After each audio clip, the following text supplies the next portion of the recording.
As a nation, we experience traumatic reports of sporadic death of children without any accountability. Today, the nation is still in the dark as we all don't know what went wrong. Our application seeks to open a door of accountability. We find ourselves as a nation that this crisis has been politicized in pursuit with little actions. The core cause of loss of life remains speculation.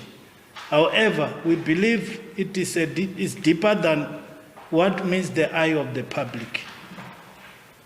It is with our foundational formation that it became necessary to join hands with Operation Dudula, which has been at the forefront of dealing with illegal immigration, opening of spaza shops, and selling of hazardous products to poor communities without restraint by foreign nationals, mostly undocumented.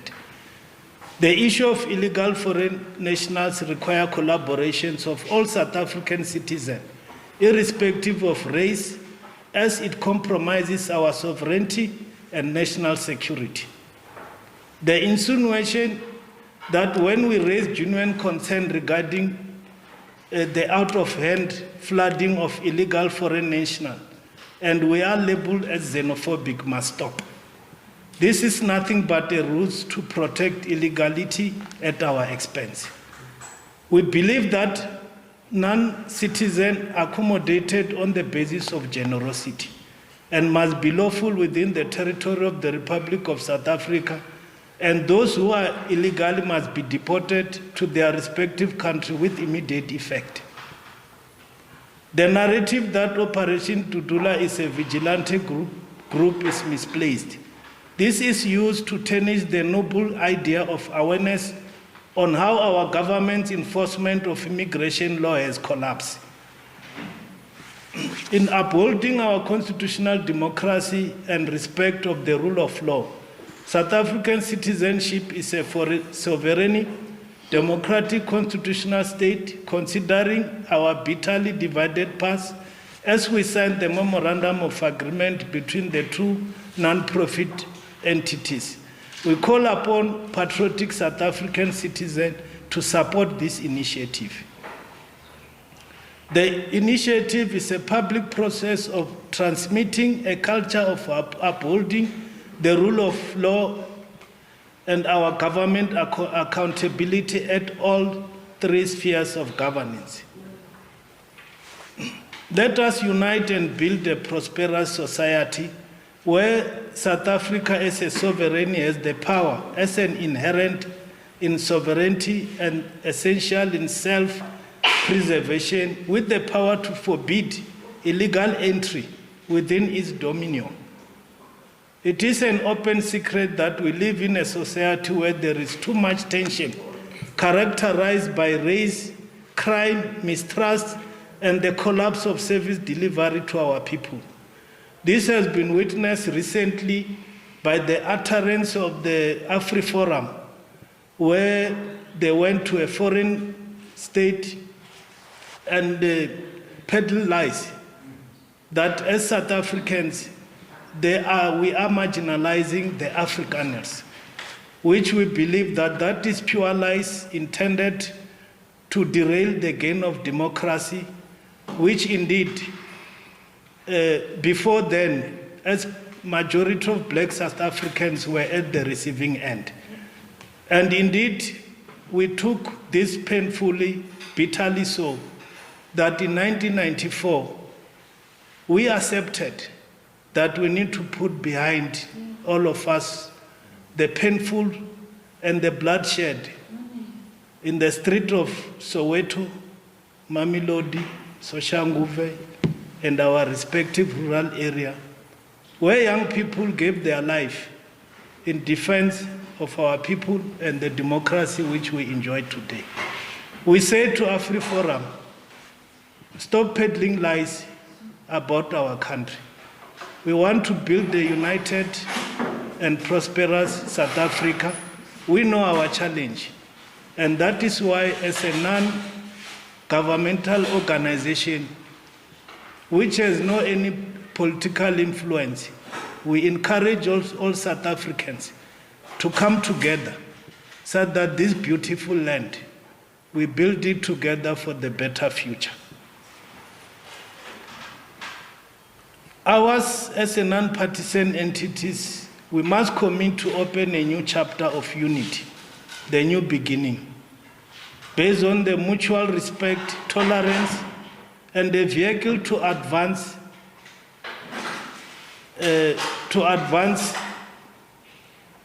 our mission, that there must be unity between theory and practice.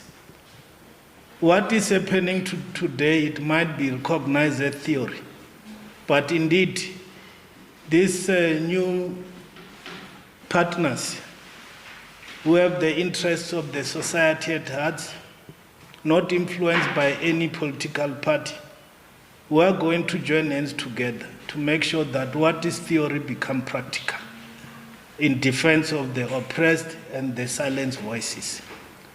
This is not a populist approach intended to mislead our people, but rather at unifying all Africans. Indeed, it will not be easy as what we intend to pursue in the current difficult condition will be a test to all of us.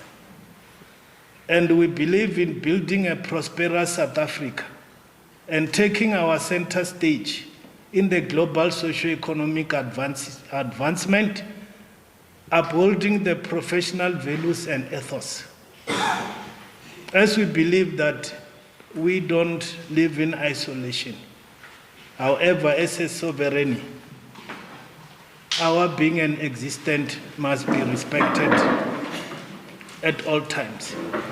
I also want to emphasize that this relationship is not politically motivated. No, PROFSA is a political party.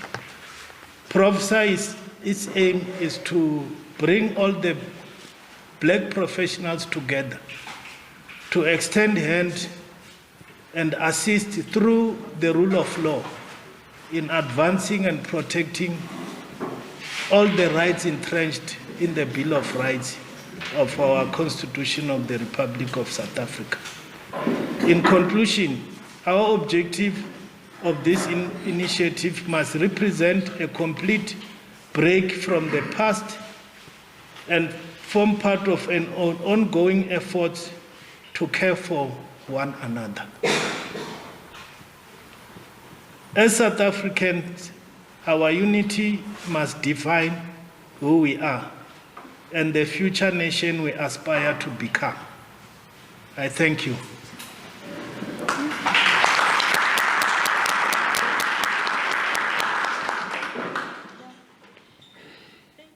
Operation Dudula there giving a media briefing on a wide range of issues in Soweto. They've touched on, of course, the deaths caused by, or at least the deaths that have been linked to food handling businesses, saying they still actually don't know what led to those fatalities. You might remember spaza shops were given till Friday to register. We've heard from Small Development Minister Stella Ndabeni that those who didn't meet that deadline still have an opportunity to do so this week and will not be penalized. They've also really taken aim at Afriforum, saying stop peddling lies about our country. Afriforum, of course, still catching a lot of flack for lobbying US lawmakers to take action against South African politicians, mostly from the ANC, citing the country's land reform policies and apparent human rights violations. Afriforum, Operation Dudula, beg your pardon, mentioning that calling them a vigilante group is misguided. And this, of course, comes from the fact that the organization is seen mostly as targeting foreign nationals in a very violent manner, sometimes indiscriminately so. They say their agenda is non-partisan, it's not populist, and it's not aimed at misleading people. And in fact, again, are pushing back against that label. They say they want to build a prosperous state in the country. I must be honest, it's a bit difficult to place what role Operation Dudula is trying to play. I remember before the elections last year, it almost seemed like they wanted to enter that space. They're now suggesting they're not a political party. No matter where you stand, I suppose, it's a bit difficult to ignore their influence, given just how much attention they're able to garner, especially in communities like Soweto. We'll keep watching that story very closely, get you a sense of whether or not there's any actionable outcomes from that media briefing.